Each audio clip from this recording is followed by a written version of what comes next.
Saya ingin bertemu dengan Pak Garcia. Ini penting, kataku ke resepsionis. Dia melihatku bingung dan berkata, "Maaf, namun tidak ada seorang pun dengan nama itu yang kerja di sini." Apa? Tapi dia direktur perusahaan.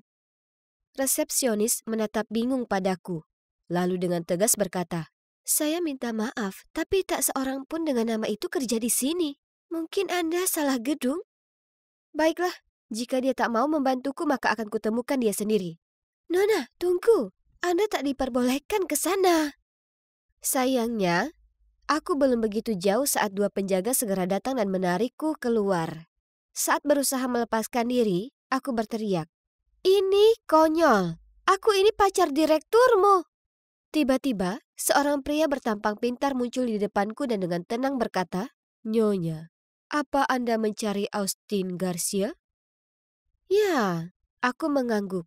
Pria itu menghela nafas, lalu melanjutkan, "Austin memang kerja di sini, tapi saya memecatnya beberapa bulan lalu. Saya tak ada tempat untuk orang dengan sikap malas dan tak peduli di perusahaan saya." Aku menatap pria itu dengan mulut ternganga.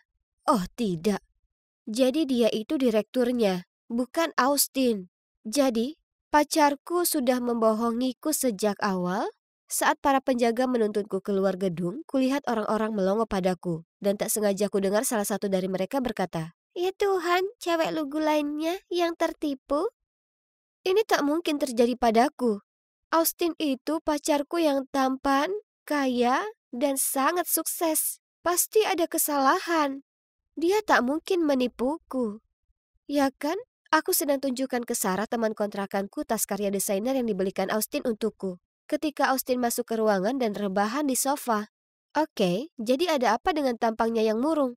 "Sayang, ini cuma karena perusahaanku sedang ada proyek besar. Aku sudah menginvestasikan $100.000 dengan perkiraan untung 5 kali lipat pada akhir tahun." Wow, sungguh proyek yang besar sekali. Aku merasa sangat bangga punya pacar yang sempurna. Tapi kemudian dia pelankan suaranya. "Ya, tapi sepertinya akan kubatalkan." Mataku terbelalak dan bertanya, "Kenapa? Ada apa?" "Aku harus berkontribusi $50.000 lagi di akhir pekan ini. Tapi aku masih kekurangan 10.000. Aku berseru, "Aku bisa bantu?" Dia menggelengkan kepala. "Sayang, aku tak berharap kau lakukan itu. Lagi pula, di mana akan kau dapatkan uang sebanyak itu dalam waktu singkat? Aku akan meminjam ke temanku atau semacamnya. Apa kau tak percaya pacarmu bisa melakukannya?" Aku mengedip padanya. Dia mencium keningku lalu dengan senyum lebar di wajahnya, dia bilang padaku aku pacar terbaik yang pernah ada. Setelah kuhitung tabungan dan pinjaman mahasiswa milikku, aku masih kurang beberapa ribu dolar. Jadi, kukatakan ke beberapa temanku kalau orang tuaku mengalami kecelakaan, dan aku mendesak butuh uang untuk membayar semua biaya rumah sakit mereka. Aku tahu bohong itu tak baik, tapi akan segera kubayar mereka. Jadi itu tak masalah ya kan? Tapi seminggu kemudian setelah kuberikan uang ke Austin, dia datang ke rumah dengan tampang benar-benar kacau. Dia bilang padaku dia menemui masalah yang tak terduga dan sekarang dia butuh $15.000 lagi. Kalau tidak ada dia akan kehilangan semuanya. Aku ingin membantunya, tapi aku sudah tak punya siapapun untuk kupinjam uangnya. Kukira dia akan pengertian, tapi sebaliknya dia hanya berkata, "Kau bisa pinjam uang dari rentenir. Lalu dalam sebulan kita bisa lunasi." Aku memandangnya bingung dan bertanya, "Kenapa tak dia saja yang meminjam sendiri?" Dibelainya rambutku dan dengan suara menenangkan berkata, "Aku mau andai aku bisa, Hana, tapi kau kan mahasiswa, jadi tingkat suku bungamu akan lebih rendah dariku." Itu masuk akal. Apalagi toh kami akan bersama selamanya. Jadi apa bedanya siapa yang mengambil pinjaman? Jadi di hari yang sama, ku pinjam kekurangan uang dari rentenir dan menyerahkan ke Austin. "Hana!" Sebuah teriakan yang mengejutkanku dari lamunan. "Hana, kembalikan uangku. Aku butuh segera." Temanku Rachel melotot padaku. Aku merasa kebingungan sekali sembari berseru, "Segera, beberapa hari lagi aku janji." Dia memutar matanya padaku. "Ya, terserah. Kukira kau punya pacar kaya, ya kan? Kenapa tak kau minta saja dia membantumu?" Aku memaksakan senyuman dan berkali-kali memberitahunya aku akan segera membayarnya. Ini sangat memalukan, dan sekarang temanku membenciku. Ini semua karena kesalahan si brengsek Austin. Nyatanya, segera setelah kuberikan uang itu padanya, Ya, dia menghilang. Akun online-nya, nomornya, semuanya menghilang. Aku bahkan tahu kalau rumah yang dia klaim sebagai miliknya sebenarnya hanya persewaan Airbnb. Oh, dan tas karya desainer yang dibelikannya palsu.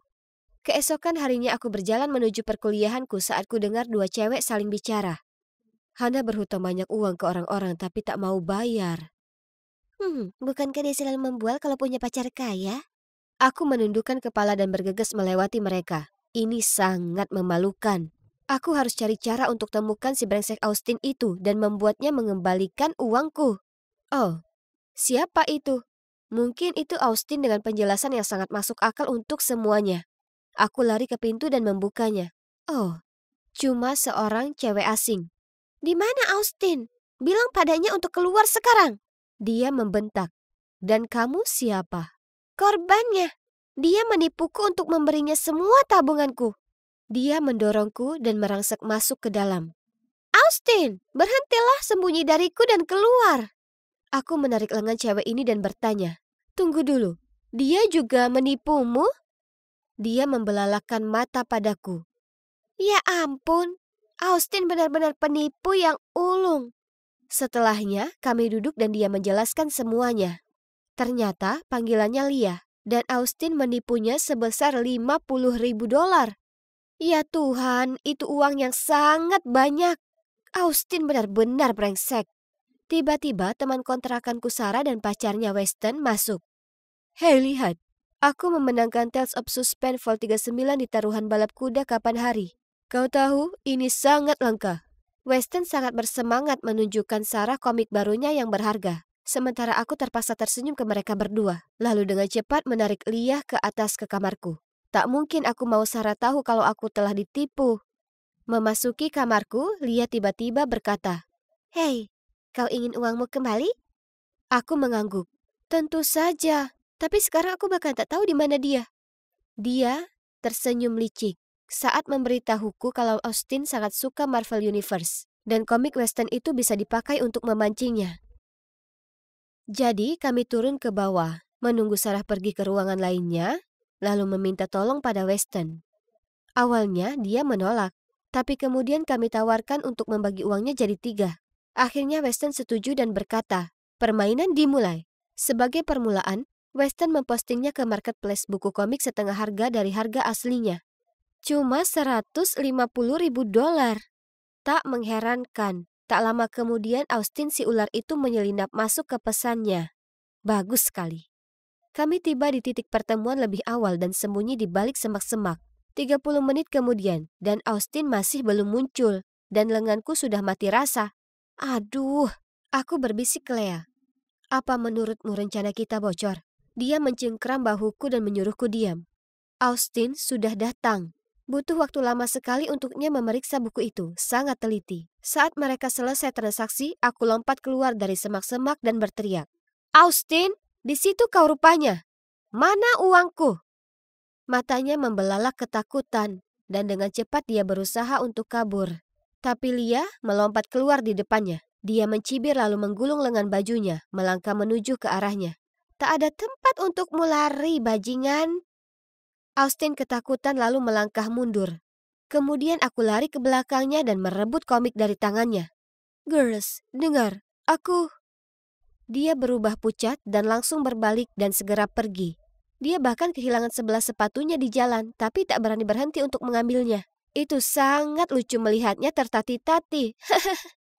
Terima kasih banyak, Lia. Rasanya puas sekali bisa balas dendam. Kapan saja. Kami saling mendentingkan gelas kami. Kekuatan perempuan.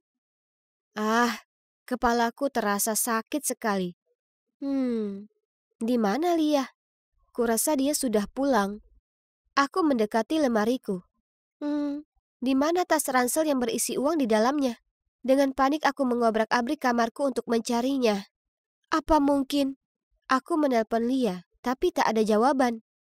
Itu dia. Lia dan Austin pasti sama saja. Kenapa aku harus jadi orang bodoh yang mudah tertipu? Ada suara gedoran keras di pintu, jadi aku membukanya. 2 orang berbadan besar berdiri di sana. Hei cantik, bayar kami segera. Awas kalau tidak. Kemudian mereka pergi. Aku sangat panik tak tahu harus berbuat apa. Menemukan Lia dan Austin? Sia-sia. Aku tahu itu. Jadi aku mulai bekerja seperti orang gila. Ku antar koran dan susu di pagi hari, lalu jadi pelayan hampir tiap malam. Aku sangat kelelahan, tapi aku harus cari cara untuk bayar hutangku sebelum aku tenggelam di dalamnya.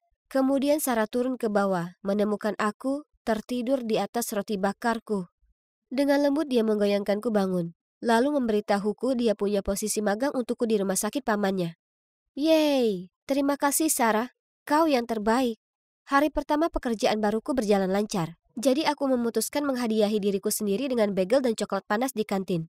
Itulah saat aku berpapasan tepat dengannya. Lia! Dia juga melihatku, lalu lari. Tapi aku mengejarnya sampai jalan buntu. Mana uangku?